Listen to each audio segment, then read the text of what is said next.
Hello everyone, I welcome you all to the programming world. Here the question is, write a program in C to find area of triangle by using Heron's formula. So question को solve करने से पहले हमारा mind में ये चलना चाहिए कि हेरोन्स फॉर्मूला है क्या। हमने बचपन में जब पढ़ा था ये हेरोन्स फॉर्मूला ट्राइंगल का एरिया फाइंड आउट करने के लिए, ठीक है। तो उसका फॉर्मूला क्या था?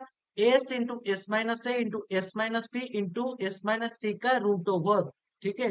तो ये फॉर्मूला मैं आपको स्क्रीन के सामने ही दिखा देता हूँ, ठीक है। देखिए, ये है आपका हेरोन्स फॉर्मूला, ठीक है। ट्राइंगल का अगर तीन साइड अगर आपका दिया है ए बी और सी, देन ये फॉर्मूला आपका अप्लाई होता है S into S minus A into S minus B into S minus C का रूट ओवर, ठीक है। ये जो स्मॉल है, स्मॉल बी, स्मॉल सी, आपको पता है शायद।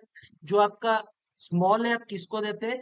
कैपिटल ए के सामने वाला जो साइड होता है, मतलब बी सी साइड को आप देते हैं स्मॉल है, ठीक है। इसी तरह से इसका डिनोट किया जाता है। लेकिन इसको हमें अभी नहीं पढ़ना चाहिए, हमें सिर्फ फॉर्मूला से ही हमें फॉर्मूला ही पता होना चाहिए, क्योंकि हमें इसके रिलेटेड प्रोग्रामिंग सॉल्व करना है, ठीक है। एस को बोलते हैं सेमी पेरीमीटर। एस का फॉर्मूला है A plus B plus C divide by two. तो ठीक है, इसका हमें आज प्रोग्राम लिखना होगा, ठीक है। देखिए, इसमें तीन अननोन है, एक है ए, एक है बी, एक है सी। तो ए बी सी जो कि ट्राइंगल का तीन साइड्स है, अगर हमें ट्राइंगल का तीन साइड्स पता चल जाएगा, देन हम ये प्रोग्राम आसानी से लिख सकते हैं, ठीक है। जो हमें अननोन है उसको हम यूजर इनपुट के लिए लेंगे, ठीक है, उसको ही हम यूजर इनपुट में लेंगे। तो चलिए VS कोड में, ठीक है। तो फर्स्ट हमें क्या करना होगा? यूजर इनपुट देना होगा ए बी एंड सी, जो कि तीन साइड्स ऑफ ट्राइंगल है, ठीक है। तो चलिए, खास इंक्लूड जो कि बेसिक स्ट्रक्चर ऑफ सी है उसको आप लिखिए। stdio.h int main return zero, ठीक है। अब हम क्या करेंगे? तीन साइड्स डालेंगे सी का, sorry, three sides of triangle हम डालेंगे इसमें। तो पहले मैं क्या करता हूँ, फ्लोट में इन तीनों को ले जाता हूँ, क्योंकि क्या पॉइंट में भी आ सकता है, डेसिमल पॉइंट पे आ सकता है इसका भी, क्योंकि वो रूट ओवर होने के बाद आएगा ना, तो उसमें डेसिमल पॉइंट पे आ सकता है, इसलिए कोई भी हम रिस्क नहीं लेते हैं, सबको हम फ्लोट में ले जाते हैं। जब आपको कोई भी कंफ्यूजन आता है कि कौन सा डाटा टाइप का इस्तेमाल करना है, कौन सा नहीं करना है, डायरेक्टली आप फ्लोट ही कंसिडर कीजिए। अगर जब आप इस तरह के कोई बेसिक क्वेश्चन हो जब सॉल्व करेंगे, ठीक है। फ्लोट डाटा टाइप का इस्तेमाल कीजिए। फ्लोट ए कॉमा बी कॉमा सी, इसको टर्मिनेट कीजिए। फ्लोट यहाँ पर डाटा टाइप है जो कि डेसिमल पॉइंट्स के लिए इस्तेमाल होता है। A B and C are three unknowns, जो कि three sides of the triangle को इधर डिनोट करता है, ठीक है। अभी printf enter the side A, इसको टर्मिनेट कीजिए, देन स्कैनफ। हम इधर फ्लोट डाटा टाइप का इस्तेमाल किए हैं, इसलिए परसेंटेज एफ देन एम्परसेंट ए, ठीक है। इसको टर्मिनेट कीजिए। इसको आप कॉपी करके तीन बार पेस्ट ही कीजिए, आसानी से लिख कीजिए, देखिए, कॉपी कीजिए इसको और पेस्ट कीजिए। पेस्ट, पेस्ट हो गया। सिर्फ थोड़ा सा ही चेंज कीजिए, ए जहां पर लिखा हुआ है वहां पर बी कीजिए, और इसको भी बी कीजिए, एम्परसेंट बी, ठीक है। इसको सी कीजिए और इसको एम्परसेंट सी कीजिए, ठीक है। हो गया। अभी हम सारे के सारे यूजर इनपुट इसमें डाल दिए, ठीक है। यूजर इनपुट के लिए जो प्रोग्राम हमें लिखना था वो हम लिख लिए। इसके बाद हमें क्या लिखना है? इसका फॉर्मूला लिखना है, जो कि S into S minus A into S minus B into S minus C का रूट ओवर है, ठीक है।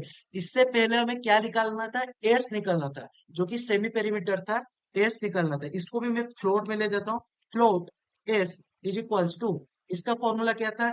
A plus B plus C divide by two, ठीक है। इसको क्या करेंगे? टर्मिनेट कीजिए, ठीक है, ब्रैकेट में ले जाइए, A plus B plus C divide by two. हाँ, एक बात याद रखिए, जहां पर आपको हायरार्की ऑफ द ऑपरेटर्स में थोड़ा सा दिक्कत हो रहा है, वहां पर आप ब्रैकेट में लीजिए, क्योंकि अगर आप ब्रैकेट ले जाएंगे तो वही जो भी आप उसके अंदर लिखेंगे उसका प्रायोरिटी फास्ट आता है, ठीक है। इसके बाद क्या करेंगे? इसका हेरोन्स फॉर्मूला हम लिखेंगे। हेरोन्स फॉर्मूला लिखेंगे, तो फ्लोट एरिया, हेरोन्स फॉर्मूला किसके लिए यूज होता है? एरिया, मैं एरिया को एज ए वेरिएबल इधर कंसिडर किया हूँ और इसको फ्लोट डाटा टाइप से डिनोट किया हूँ।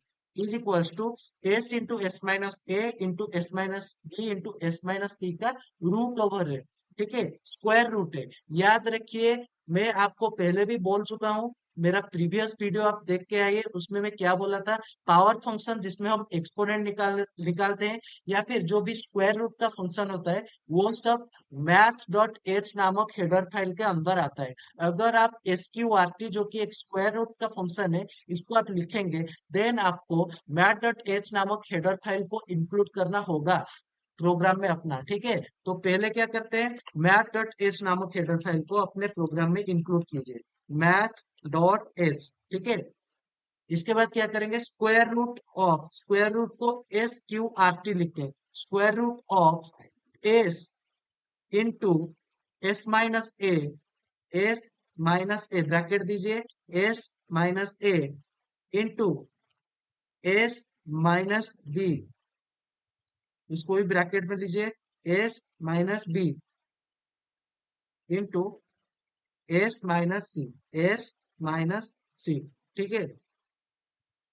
इसको होल ब्रैकेट दीजिए, होल पे एक ब्रैकेट दीजिए, ठीक है, पूरा ब्रैकेट दे दीजिए और इसको टर्मिनेट कीजिए। याद रखिए बच्चे इधर क्या कहाँ पर गलती करते हैं, मेन गलती यहाँ पर बच्चे ये करते हैं, ये जो मल्टीप्लिकेशन का सिंबल है ना, इसको इस्तेमाल नहीं करते हैं। उनको लगता है कि ब्रैकेट के अंदर जब फॉर्मूला में लिखा हुआ है, इसमें भी मल्टीप्लाई हो जाएगा। नहीं, आपको मल्टीप्लिकेशन का सिंबल इस्तेमाल करना है, अगर नहीं करेंगे तो ये मल्टीप्लाई नहीं होगा, ठीक है।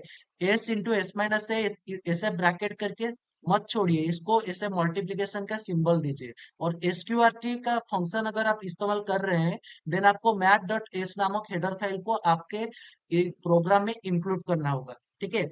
अभी हमारा प्रोग्राम ऑलमोस्ट कंप्लीट हो गया है। अभी हमें प्रिंट करना है, printf the area the area of the triangle is, क्या लिखेंगे, परसेंट एफ, क्योंकि हम सबको मतलब एरिया को हम फ्लोट डाटा टाइप में डिनोट किए हैं, इसलिए लिखेंगे क्या, परसेंट एफ। बैकस्लैश एन दीजिए तो भी चलेगा, नहीं दिए तो भी चलेगा, कोई दिक्कत नहीं है, एरिया, ठीक है। इसको टर्मिनेट कीजिए। मेरा पूरा प्रोग्राम अभी कंप्लीट हो चुका है, ठीक है। इसको अभी रन कोड कीजिए, रन कोड, ठीक है। देखिए, एंटर द साइड ए, 5 डालिए, 6 डालिए और एक 7 डालिए, देखिए आंसर क्या आता है। आ रहा है, the area of the triangle is 14.6969 something आ रहा है, ठीक है। और एक डालिए, और एक बार रन कोड कीजिए, इसको डिलीट कीजिए और एक बार रन कोड कीजिए, कुछ डेसिमल भी डाल दीजिए, 6.5 डालिए और एक 7.8 डालिए और एक 6.9 डालिए, आंसर देखिए 21.21 समथिंग आ रहा है, ठीक है। तो ये प्रोग्राम हमारा बिल्कुल सही है, कोई कहाँ पर भी कोई इधर दिक्कत नहीं है, ठीक है। प्रोग्राम हमारा बिल्कुल सही है। अगर आपको इस प्रोग्राम में कहीं पर भी कुछ भी डाउट हुआ, दिक्कत आया, तो मुझे आप कमेंट सेक्शन में लिख के बता दीजिए, मैं आपका डाउट को सॉल्व कर दूँ, ठीक है। तो that's all for today, enjoy the programming journey.